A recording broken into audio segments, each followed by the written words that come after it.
Good morning, and yes, it is morning. Welcome to Essential Leadership Skills, a discussion with TEDx or TED Talk speakers. Do you want to be a better leader? Do you want to find ways to be far more productive? Join our COO, Glenn Daniels, as he welcomes our guest today, Debbie Hayes, the Quality Queen. This is a Touchstone Publishers presentation, your trusted source of leadership knowledge. Well, good morning, and I'm glad to see that Malcolm finally caught on. It is morning. No matter what time of day you think it is, it's morning because that's where you're going to find your energy to have a great day. Good morning, and I want to welcome our guest today, and you're going to find out why is Debbie Hayes, the Quality Queen, the Queen of Quality, because of the work that she's doing with individuals and their coaching and how she goes about her job. But we're also going to spend a lot of time talking about her TEDx talk that I think you will find very useful, and we'll have the links and everything for you to get there to listen to it. But good morning, Miss Hayes. Thank you very much for joining us. You're really welcome. Fantastic. So let's start off with our very first question. I don't think I told you what the first question is, but here it is. No, you haven't. Kick off. All right. So what is unique, powerful, and a need to know about your business, your organization, or yourself? What's unique, powerful that maybe people don't quite understand or they need to know about it to help them get a hold of who and what you are? Well, I'm going to answer this from my feedback I've had from people in terms of the thing that I'm told really helps to distinguish me from many other coaches is my real ability to hold somebody and to hold a space. So what I mean by that is to hold them as a complete person, so holistically, and to really listen to them. So I never go in with any pre-prescription because I very much believe that I really need to understand from that individual about what are the pain points that they're going through. Because only then when I've understood that, or help them to understand it, because oftentimes what they're talking about might be the symptom. So we really need to get what are the real root causes. Then I would answer it from there. And I think in today's busy world, what I found is that most people have a physical capacity to hear, but not many people have the capacity to truly listen to what's both said, not said, the pauses, the emotion. And it's really being able to feel into that so you can truly understand where somebody is. And when people really feel that, the ability to really be understood and to have compassion for where somebody is really powerful. Let's take that into a little deeper, because when we talk about the ability to not have precondition, not be predisposed to what that person is, that hurts you in shaping your package, I would think. That's what I'm thinking. I would guess if we had the devil's advocate out there, which we will eventually, but they're probably going to be saying, well, I can't develop a package this way if I don't know what they're about. If I just say I'm a blank canvas to bring it in. How do you get around that ideal of, okay, what am I going to deliver? What am I going to charge for? How am I going to go about this? How do you get around that? I just use it, to say that I'm really meeting you where you are. I'm not expecting you to come and sit and fall down my sausage machine, as I call it. People don't want to be processed. Okay. Yeah, I agree with that. I agree with people don't want to be processed. Yes, I totally agree with that. They don't want to be a process. So I just sit in its integrity, and I will, so that I will work to give people what they need, rather than perhaps what in other, if you go the other side of that, maybe what other people might want you to have. Okay. So what we're saying that you can always design your packages and what you're going to charge after you know what they need. Why would you ever go into a meeting? So yeah, very good. So let's go on to the second question I want to ask you about, and that's just talking about your journey to your TEDx talk. Yes. From the time you conceived that you wanted to do it to the time you were on stage, maybe the time you walked up on stage, or maybe it was after you walked off stage. Tell us about that journey. Give us an idea of what that felt like for you, what you went through, the experiences, how hard it was or how easy it was. Tell us all about that. I would describe it as a roller coaster. Okay. And when I've actually worked with other people who've gone on to do TEDx talks themselves, because they've seen my talk and they'll approach me and I'm like, oh right, so you're at the roller coaster point, and they're like, yes, because I was invited to submit my proposal as what I would want to talk about for a TEDx talk. And even being invited to that interview stage was like, wow, this is a real privilege, isn't it, to be, invited there. So that was great. But then there was this feeling of, this is a TEDx talk. So I need to meet this, and I need to deliver something that has the potential to be really impactful globally, because it is a TEDx talk. So with that there becomes quite a lot of responsibility, and then you sort of go, whoa, right, well, if I've got that opportunity, I really need to make sure that that I deliver something that is going to potentially have that world impact. And so for me, I had to step back into that and think, okay, what am I hugely passionate about? What makes me get on my soapbox? What makes me get on my soapbox? And for me, it is around this concept of busyness. And actually, what is the effect of busyness, not just to the people who are being busy at that time, but for me, looking far beyond that in terms of, as in our culture, what is the cost of us really buying into this? We've got to be busy, busy, busy. What is the true consequence of that?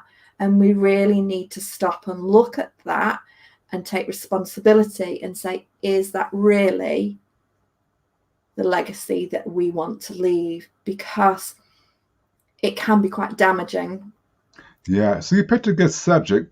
Were you nervous delivering that subject? Not the subject, no, because I'm so passionate about it. That no, I wasn't. I was nervous getting on the stage. Yes. I remember before we had these little steps we had to walk up, and as I stood on the first step, I thought, "Oh my God, I've forgotten it all." Yeah, that happens. That happens. Yeah, because and the day before, and we had the rehearsals, was the first day that we went on stage. And when we went on stage, the thing that I had no concept of how tricky this would be was the lighting. The lighting was so bright and so hot that when you were stood in that spotlight, I was really quite concerned that I'd be like this little mole that was peeping out of my eyes. Yep. It's even something really random like that you just wouldn't necessarily have prepared for, was something you had to go, okay, I have to adjust to that, the brightness of the light. I need to be able to still stand there and come across confidently in what I'm saying. But in terms of the subject, no, because I'm so impassioned that people connect the dots with this, that I think it's really important. And I guess if we're really, for those people that are really busy, you probably don't take the time to stand back and connect those dots. Yeah. And when we get into the actual TED Talk, I'm going to have you pull those dots and make it very clear how we connect those to everything. Did you have any resistance from friends or family that you found kind of got in the way of you developing TED Talk? Or did you find people that you could say, okay, listen to my TED Talk for the 20 minutes 5 times today? Did you have anything like that going on? I had trusted people that I went to that I knew would give me their honest feedback. And the most honest person in the world was my son. Oh, yeah, yeah. It Yeah, sounds like he's quite which was the brilliant. quite the impressive young man, even at 5. But we'll talk about that too. But Yes. But at the time I gave my TED talk, he would have been about 12. And so when I was, doing my practicing of how to deliver this, he was like, "Mum, you sound boring." Because what had happened was, with TED Talks, you have to submit your talk ahead of time. So it has to be approved what you're going to speak about. So, you need to get your script basically together. And I'd almost got to the point that I'd over-rehearsed it. So I'd lost a little bit of the interjection and the emotion. And so it was learning then to say, okay, I need to step back from this now so I can deliver it fresh again. So, yeah, it was quite an interesting process. yeah, it kind of really is. And so you were invited, and you had your son as your sounding board. Did you Yeah. memorize your speech before? Well, you said you had it scripted, but did they require that you memorize it word for word before you went on? Yeah. Okay. Yeah. Powerful. It was a lot. Yeah. It was a lot. Because it wouldn't be the way that I would normally present either. I wouldn't normally just stand and, memorize and speak. I would perhaps do more of an interactive engagement. But obviously with the TEDx talk, it is that talk that you're delivering, and you want to deliver it with the impact, that people will sit and listen. I agree. So let's take apart your talk. Let's really help people really get the value of it. Yeah. Now, the premise to me felt like you were saying, okay, if you want to be a better time manager, then listen to my talk. Did I get that? Did I feel that right? Yeah. Okay. Because the first thing that kind of really stuck with me was this ideal of the importance of valuing yourself. Okay. So can you talk about that from a personal standpoint, and then maybe talk about it from the business world? I mean, well, let's just talk about it from the business world. Yeah. When you're valuing yourself and you're putting value on yourself, how does that work? It's something I always really encourage my clients to do, to take that holistic approach. Because if we're not valuing ourselves, then we're probably not prioritizing the priorities. Okay. So if we're not prioritizing the priorities, what are we prioritizing? We're probably prioritizing the noise.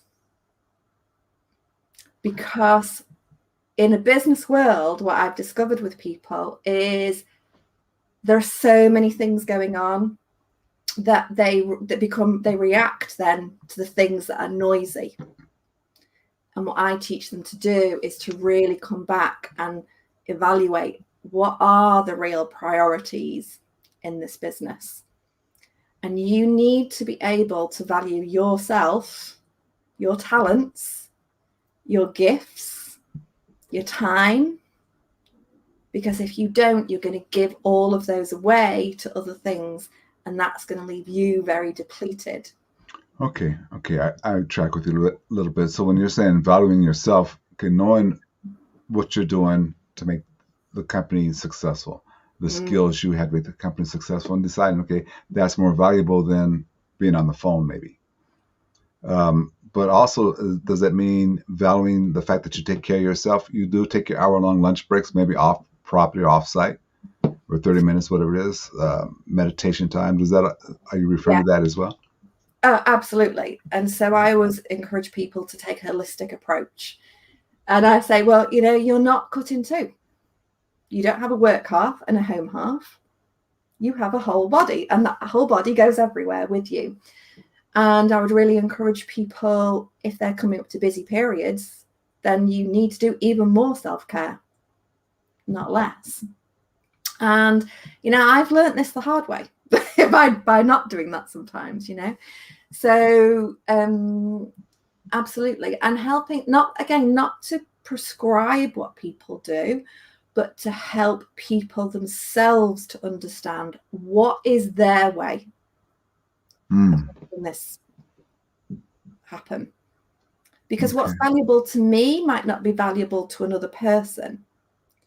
And so it's helping people connect back to themselves so that they understand, right, this is what's really important to me, and I need to bring this into my mix.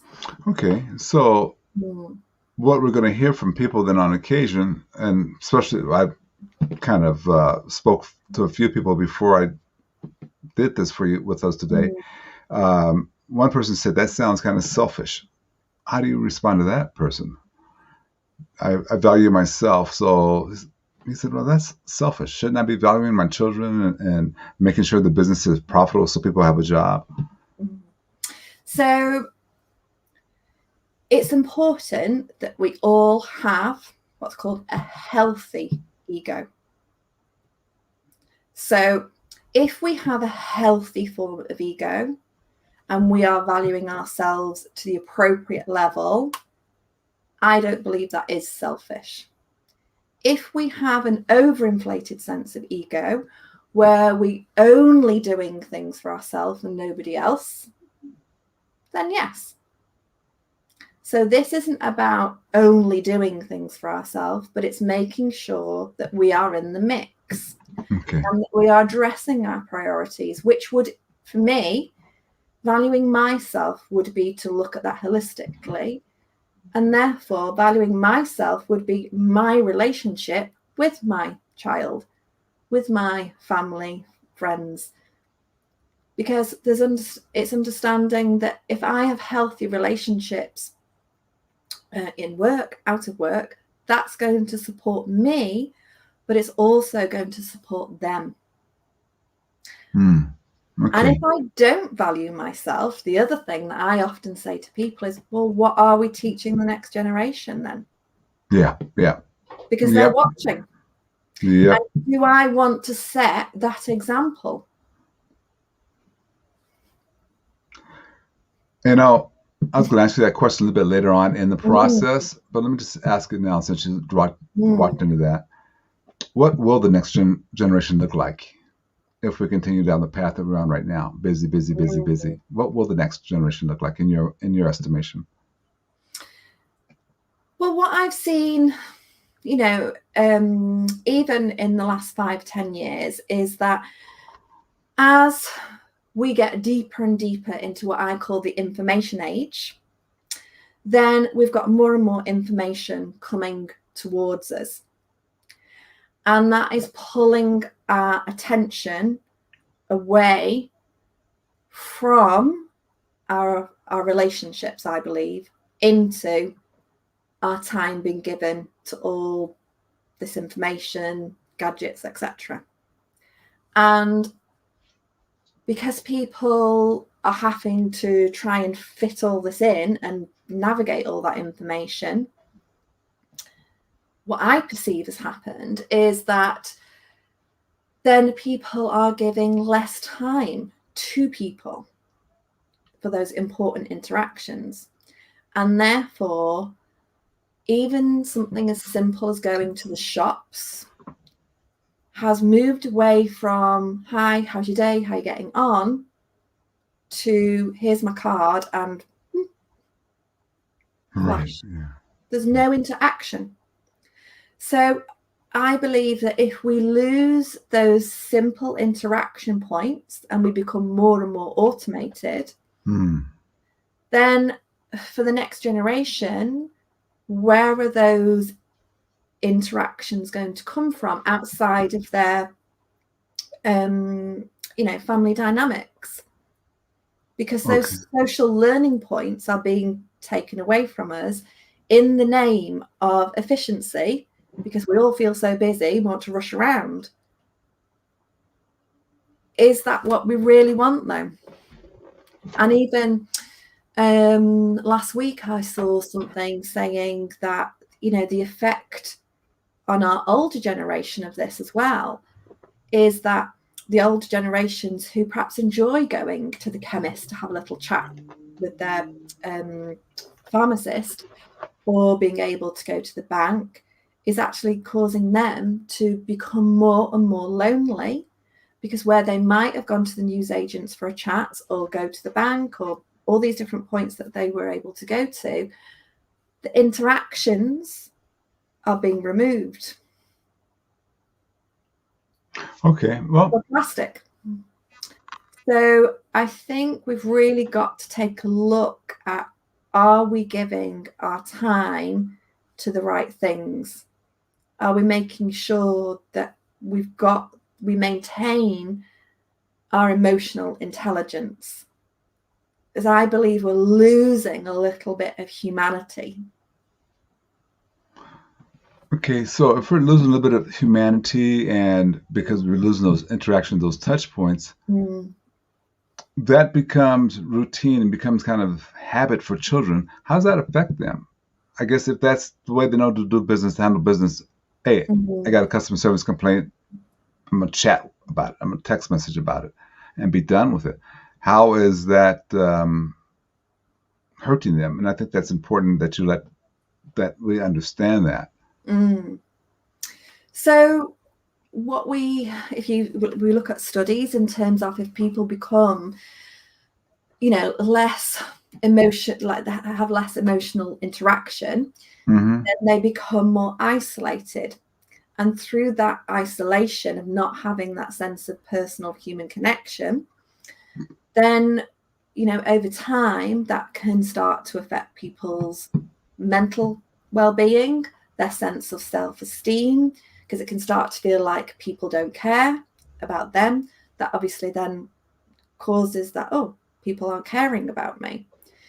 Then, over time, that sort of can perpetuate as well into people not feeling, the whole anxiety and things around that as well can start to sort of cause problems, in terms of their nervous systems and things. Right. Okay. Because we don't have the interaction to regulate with other people. So I think it's a real concern that we need to balance these things. Well, and one thing you said at the very start, when you started answering that question, and is a concern to me, I want to see, where do you think we should begin? This digital addiction that we have. You mentioned that in your TED Talk, and you mentioned it just briefly just now. The gadgets and the gizmos that we have to have. I admit it, I just bought a brand new watch that I told my friend, said it's kind of a waste of time, because it's just a distraction. I mean, where do we begin? And I know because of the way you kind of coach, it's kind of hard for you to say definitively, but where do we begin getting a cure for digital addiction?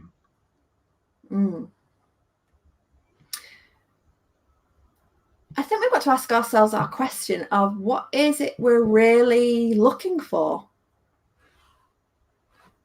That's a great place to begin. That's one of those writable moments, not a what you call it, tweetable moment. That's a writable moment. What is it that we're looking for? Because usually when we're picking up one of those devices, it might be that we're looking for information. It might be that we're looking to educate ourselves. But oftentimes, we're looking for connection.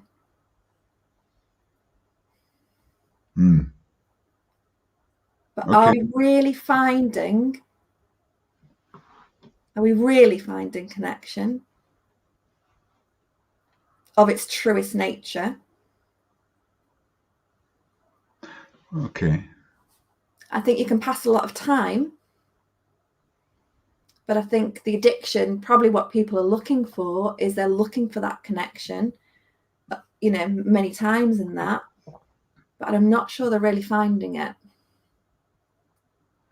So that's just part of it. Losing the connection to others is that digital addiction, and this, our need to be caught up on all the news, which some people might say, well, I'm staying connected with what the world's doing, but are you?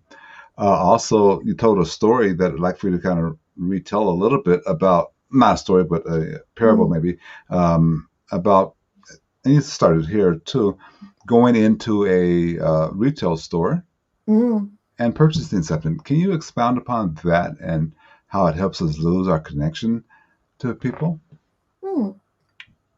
So what I've noticed is that, in the UK here, is that more and more supermarkets are changing from human-based tills to the I call it the swipe it tills. Okay, that's a good name for it too. Yeah. Yeah. Swipe it and swipe your card and go. Yeah, swipe and go. Swipe and go tills. And if you watch, if you observe what's happening there, it's push the button and off I go. There's there isn't even an opportunity to speak to a person because it's a machine. But I'm the person that would prefer to wait at the till because I value being able to. There was a couple of things. When my son was younger, I wanted to show him, how you can start a conversation with somebody you might not know. Hi, how are you? How's your day been? And it's being able to show that ability of how do you start those conversations, or it might just be a smile, some interaction. Yeah. And in my experiences, there's been some lovely interactions that I've had, in those moments. So that's that. That's one element. But I think if all those tills are removed, the other bigger piece we've got to look at is that those jobs are also lost. Yes, the job's also lost, but on the other hand, the costs stay down and we're not spending more.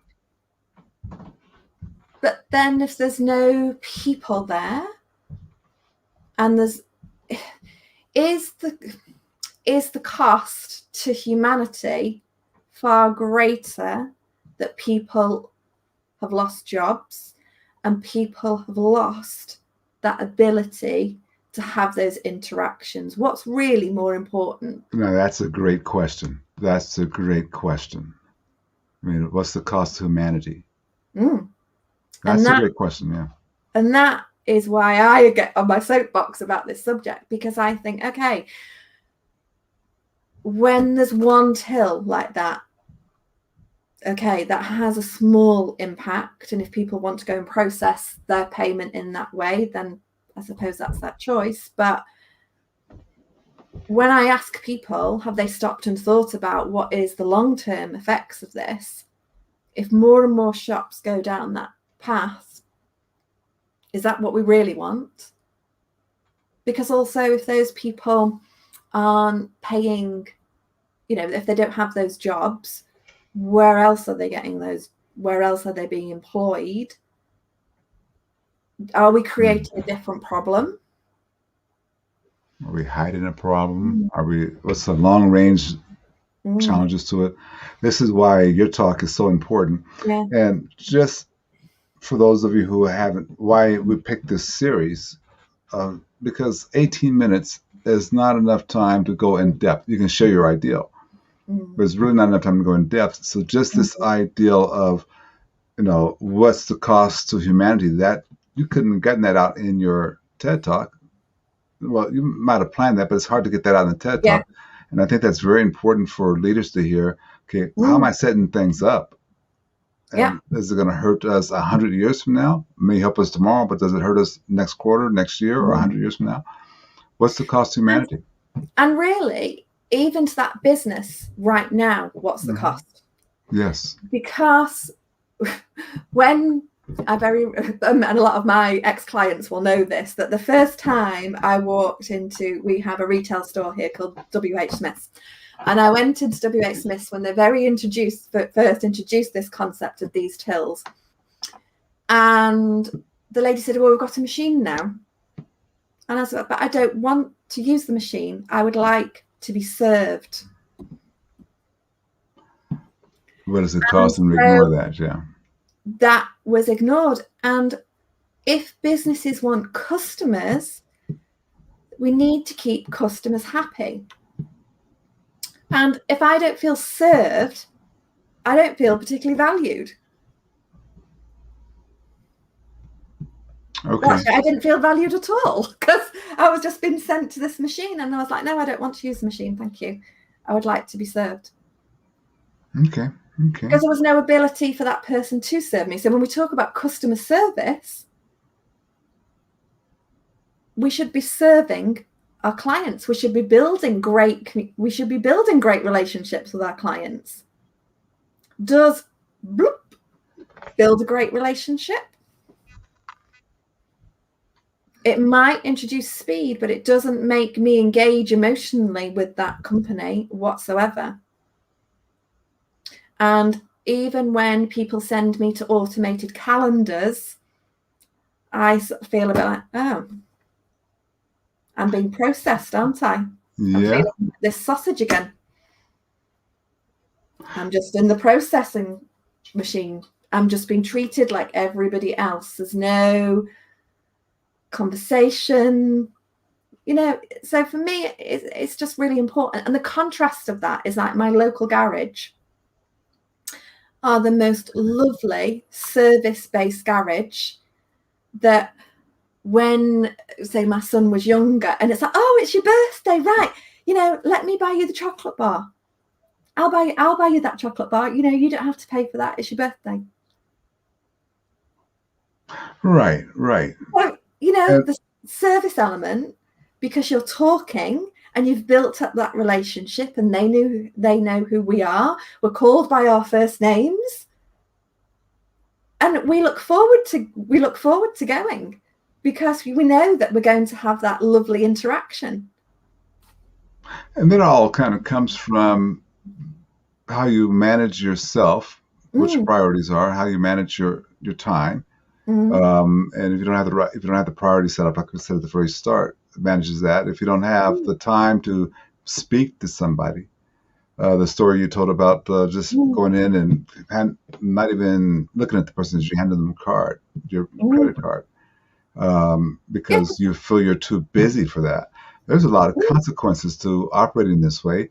We've highlighted it. Are there any more that we should be highlighting that are just the consequences of what this is all about? Yeah, I think it's it's really quite sad. I think where it could lead, and particularly we've experienced across the globe, we've experienced a lot of this isolation, and so probably more than ever, people need that human interaction. We need the smile. We need people to go, "How are you?" We do need that connection. How are you? Probably good look in the eye, and it really doesn't take any longer. I know we have a Starbucks. Starbucks is a big corporation here, and I think they missed the boat. And I know people are listening, but you missed the boat when you started telling people you don't have to say your name anymore because it takes so much time. Like you go through the drive-through, they say, "Hey, this is Jill. How can I help you?" And they said they're told we don't have to say that anymore because it takes too much time for us to say our name. Really? That's the connection we're missing. Exactly. We're going to lose our humanity. And so it makes me wonder when you tie this together to time management and all these type of things, that half a second of saying your name, how much time does that save you? That half a second of knowing what your priorities are at the start of the day and valuing yourself at the start of the day, how much time does that save you? Again, I'm wondering about your coaching. I know you start from a blank slate, but is that one of the principles you use in your coaching? Can you just...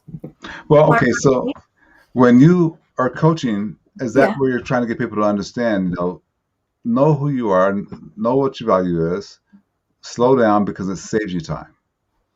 Yes, absolutely.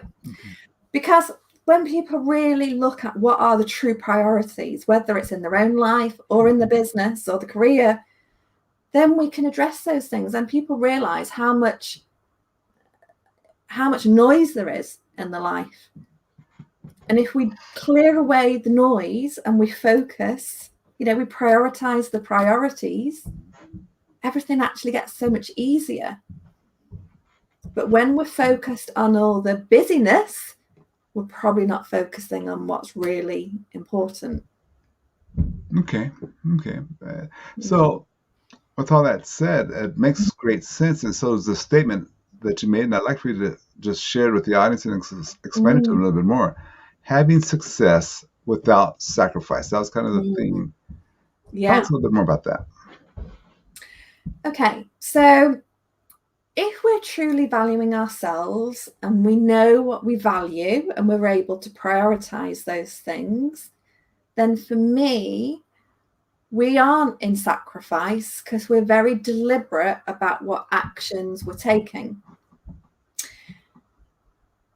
Something to distinguish here for people is because people go, oh, no, you have to sacrifice. And I'll go, no. A compromise too far is a sacrifice. Tell us more. But if there are always, because obviously this comes back, I guess, to the point of being, you were asking before about, am I not being selfish? Because yes, we need to make compromises because we all have engagements with other people, other teams, other people in our lives. But we need to make sure that essentially what we're doing, we aren't over compromising to the point that we're in sacrifice. Because at that point, we haven't valued ourselves and our priorities, have we? No, we haven't. Okay, that makes sense. Okay. Yeah. So, and I'm hoping everybody kind of sees where you're going with that, because you don't necessarily have to sacrifice anything to be successful, No. other than, I don't know, some things you may, but. Yeah. So you choose what you might compromise on. But if it's a compromise, you'll be happy with it. If you've sacrificed, there'll be resentment, in my experience. Okay, so that's a good definition. Compromise, you're happy. Sacrifice, you're unhappy. That's a great definition. Great definition. I want to ask you about something that you said there also, as we start to run out of time here, but I want to ask you about something you said in there that just struck me, and I think really the people need to hear this. Your Superman cape. Talk to us about that. Yeah, because I think there's been an expectation that we can do more, do it all. And really, I found myself in this place of, trying to be this superwoman. I had my Superman cape on, trying to do it all. Because, I got a very nasty wake-up call about this. But what I hadn't done at that time was put myself in the mix. I wasn't valuing myself enough. So because I was trying to do it all, I didn't value myself enough to ask or receive help. Then I was having to be busy. And so many people will say to me, oh no, I can't even sit down. I'm crazy busy. I've got too much to do. I can't sit down. But can we value ourselves enough as well to ask and receive help? Okay. So now that Superman cape is what you use to get yourself to remember, get help, ask for help. How do you the Superman cape I have on, the Superman cape means to slow down. Is that what you kind of meant, to kind of slow down when you're throwing your Superman cape? Tell us a little more about what you meant by Superman cape. Yeah, because I think it's almost this. Often we want to be a hero, don't we, to our own children? So we're trying to do so many things, and we don't need to. We don't need to be that superhero. In actual fact, we create much better role models if we're not the superhero. Okay. We show our vulnerability. So it's not being Superman, but it's slowing down. Okay, I like that. I think that's really powerful, right? I think that's very good. Yeah. Even though, again, you only had 18 minutes, but you could have really, that was a very powerful statement, I thought, that came out of everything. Yeah. The question, I just want to know, what are you doing right now to help people? What are you doing right now? a lot of what I'm doing right now is it comes back to that beginning point of holding people in that space. Okay. And really making sure you help people reconnect with where they are. I think a lot of people have got a bit lost. Okay. And again, if we can hold people and help them reconnect with what's important to them, then they can move on. So your coaching process looks like, I want to find out where you are, so I'm going to hold the space for you, but I'm not going to interject any of my own personal thoughts, my own personal feelings, or anything. I'm just going to hold the space for you. And once we get to that point, we'll kind of say, okay, this is what's important to you. Here's the value that you hold for yourself. And then you go to help them implement that. And I'm more than happy. I share stories with them. I'll share insights, examples. But there's no point me putting a prescription onto somebody. And I'm more than happy to give them tools to address things. But it's not for me to decide what their priorities are. Okay. I think that's perfect. How do people get a hold of you? How do people get hold of me? The best way to get hold of me is just email me. So that's hello@debbiehayes.co.uk. Or you'll often find me over on LinkedIn. That's how we link together as well, wasn't it, Glenn? Yes. Yeah. Absolutely. Yeah, LinkedIn is a powerful platform. Yeah. There's nothing like having that conversation with somebody. Yeah, and I always invite people to go, let's have that conversation. It's not a sales funnel conversation. Yeah. If I'm the right person for you, fantastic. If I help you in that conversation, fantastic. Because again, it comes back to my point of humanity. And even like today, actually, this morning, I woke up to a beautiful text from somebody saying, Debbie, would you share your address with me? I want to send you something because you helped me believe in myself again. Because I invited somebody who I saw was not in a great place to go, come and have a coffee with me. I think I can help you put them on the right track. So we have to have humanity as well. It's not always about making a sale. But it usually kind of leads into that. I mean, if you're helping people, well, I don't want to say it leads into sales, but if you're helping people, you become more successful. And as a leader, I think a lot of the leaders out there kind of realize that the more people we help, our company helps, the better it's going to be for everybody. Exactly. The better it's going to be. Okay, and so I had you. All right. How did this TEDx change your life, your business? How did it change your son's life, your business, delivering this TEDx? I know my son was really, he was really proud that I'd done that TEDx talk and that I'd shared, my concepts. Yeah, he was really proud that, we'd turned a not so great experience into something that, would help an awful lot of people outside of our own experience. Yeah, I hesitated to talk about your personal incident there because I think people should go listen to the TED Talk to hear it. Yeah. But I think it's just proof positive. Slow down. So I'll tease it like that. Let me just make sure you put it back up so everybody can see it. But that's how I'll tease it. You need to go listen to the talk so that you can understand how to go find it. There's the URL and there's the name of the talk. You can search by the talk name.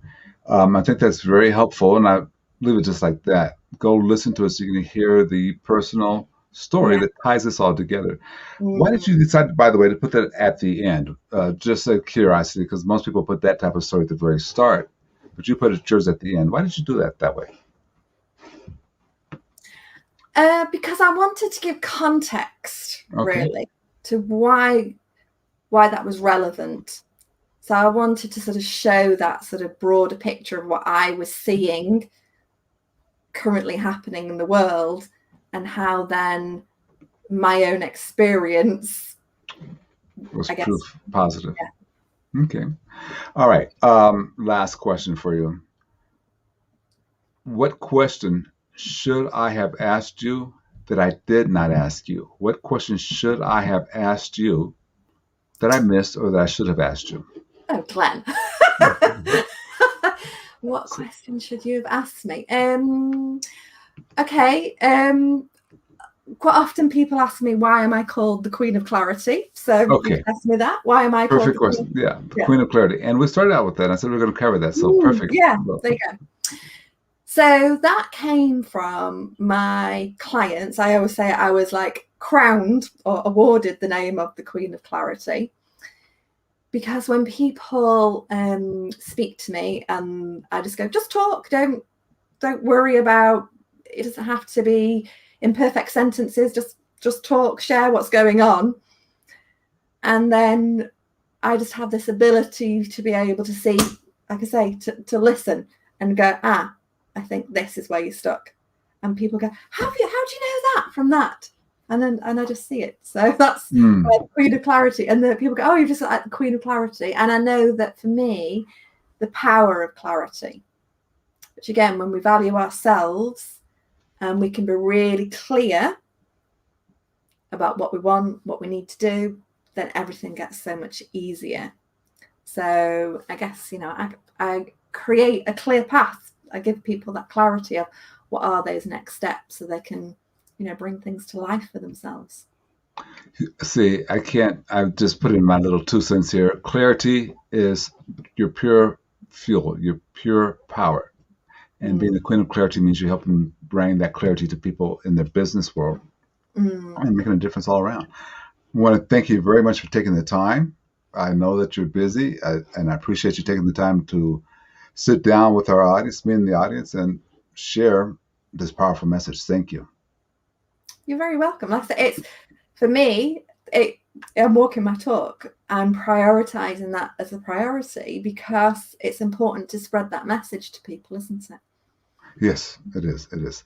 Thank you. Yeah, you're welcome. Thank you for connecting with us here at Touchstone Publishers. Please join our group Essential Leadership Skills and share your leadership knowledge with us all.